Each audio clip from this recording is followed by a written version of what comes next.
In this video, we're going to take a look at MPLS-TE with the forwarding adjacency and auto bandwidth. This is pretty much going to wrap up the bulk of our independent configurations when it comes to TE. So we've taken a look at a bunch of different capabilities. So we're going to take a look at the forward adjacency and auto bandwidth. The first one is going to be forwarding adjacency. Now the forwarding adjacency replaces auto route announce. As you can see, we've used auto route announce pretty much the entire time in this particular course, simply for the fact that it's simple to configure. It is only needed on one end of the connection and we're good to go. It is used to form point-to-point IGP connections. So when you use the forwarding adjacency, this literally advertises the tunnel interface as a new networking interface into IGP, and then that allows it to go ahead and kick off the configuration towards the tunnel. So what that does is it advertises as a new, in this particular case, is a new TLV, and OSPF it's a new opaque LSA, LSA10, where we're only utilizing ISIS, and I believe this is TLV 122, but don't quote me on that one. And basically what you're doing here is you're using the forwarding adjacency to act as another IGP metric. Now when we go in here and set this up, we have to just use the forwarding adjacency command underneath the tunnel interface. That's all we have to do. So what we're going to do is we're going to jump in here and get this configured really quick. It's actually very, very easy to do. On our topology, we're going to use between R3 and XR1. This does need to be configured on both ends of the TE tunnel because we have bidirectional paths. We need to make sure each one is up and running.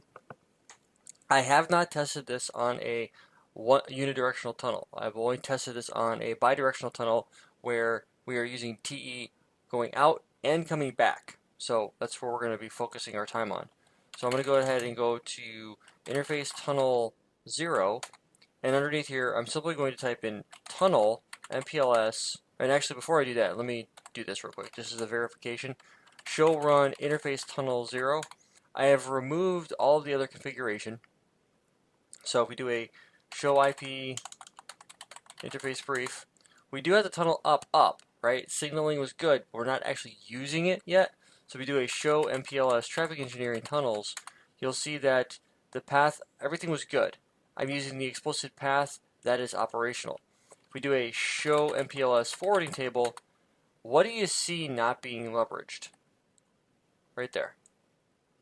We're not using a TE tunnel. We're using LDP.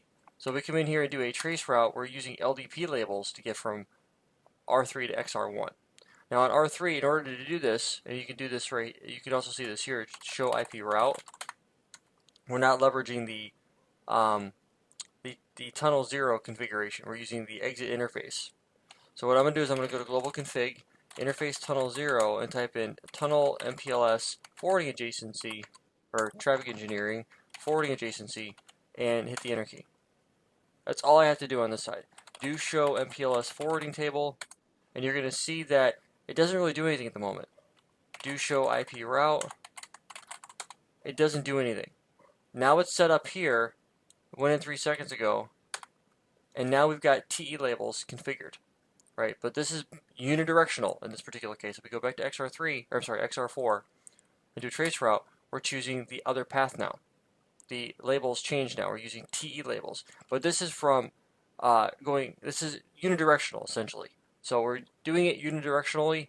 We're going to go to XR1, and what I've got to do now is I've got to go to interface tunnel TE0, do show run interface tunnel TE0, and I have the forwarding adjacency already enabled on this side just to test it out, and it works just fine.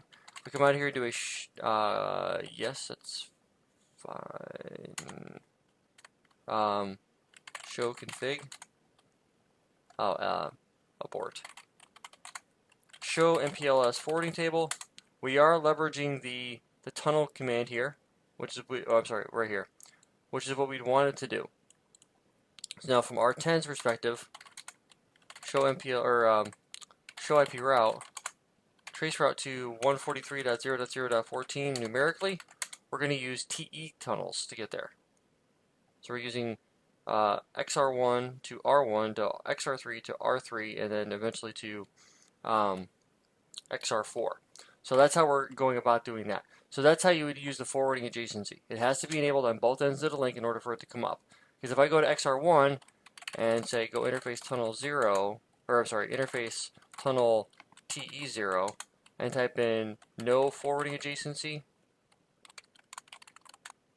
and do a show MPLS forwarding table, I'm not going to leverage the tunnel to get to R3. I'm going to leverage a different connection. So this is me taking a different path. Now I'm taking the other path. I'm taking the LDP path because I still have LDP enabled on XR1 and in the core. So I'm using, it's a unidirectional this way. So I'm using TE labels this way, right? No, I'm not. I'm sorry. It's broken now. If I go to R3, it's broken now. It's got to be configured on both ends, and I wanted just to show you that just so you guys can see it. Do show IP route, and I'm no longer forwarding over tunnel 0. So let me go ahead and I'm back on XR1 and type in interface tunnel TE0 forwarding adjacency. Commit that change. Do show route. I'm forwarding to the tunnel, right?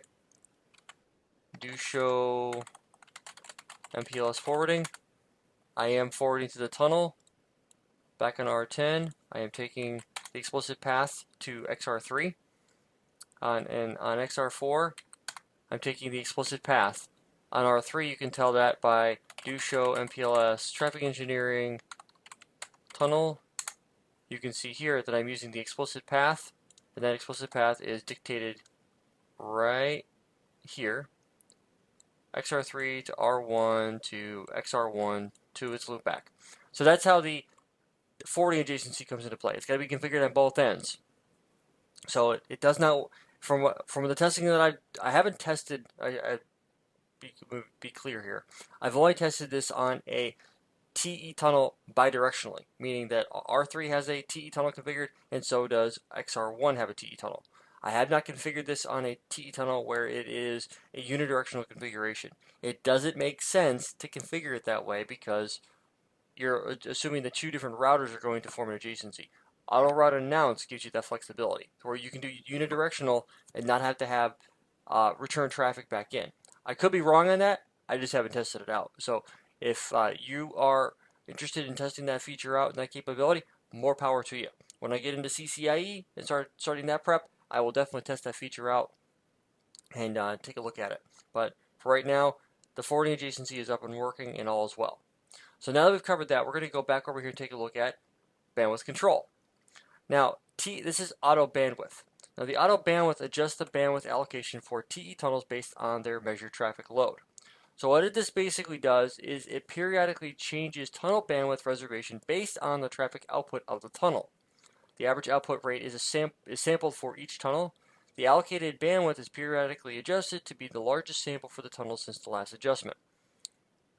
So if you have a range of commands or a range of configuration, you would need to be able to go in here and manipulate this. Now this is XRv configuration, but it still gets the point across. So we need to specify auto bandwidth collect frequency 15. This is XR specific, and then you would simply come in here and say that the auto bandwidth and then the application, and then you would specifically state your minimum and maximum bandwidth limits. So you have a high and a low, so that you're able to keep at least a guaranteed bandwidth. So this is 2 to 3 megs of bandwidth for the application. Now, application 720 is probably specific for the application, but beyond that, that is the XR configuration. And if I'm seeing here, the command here is to signal for 2.5 megs worth of bandwidth. The minimum I can take is 2 megs. The maximum I'm going to allocate is going to be 3 megs. So it fits right in between here. So we have a low, medium, and high, or what I like to refer to as the committed information rate, which is the most you can take, the average rate of 2 megs, and the peak and the average peak rate. The average peak rate here would be 2.5 megs, which is what you're requesting. You'll go down as low as 2 megs, but you'll never exceed 3 on the configuration. So not exactly one for one, but they're pretty close in how you would take a look at that when it comes to policing and shaping. which we'll be talking about in QoS in the upcoming section. So that's basically how you would deal with auto bandwidth. I'm not going to demonstrate it simply for the fact that I don't have a way of demonstrating it. So if you have an application end to end, then I would check that out. If not, just understand what the command does and where it might be used.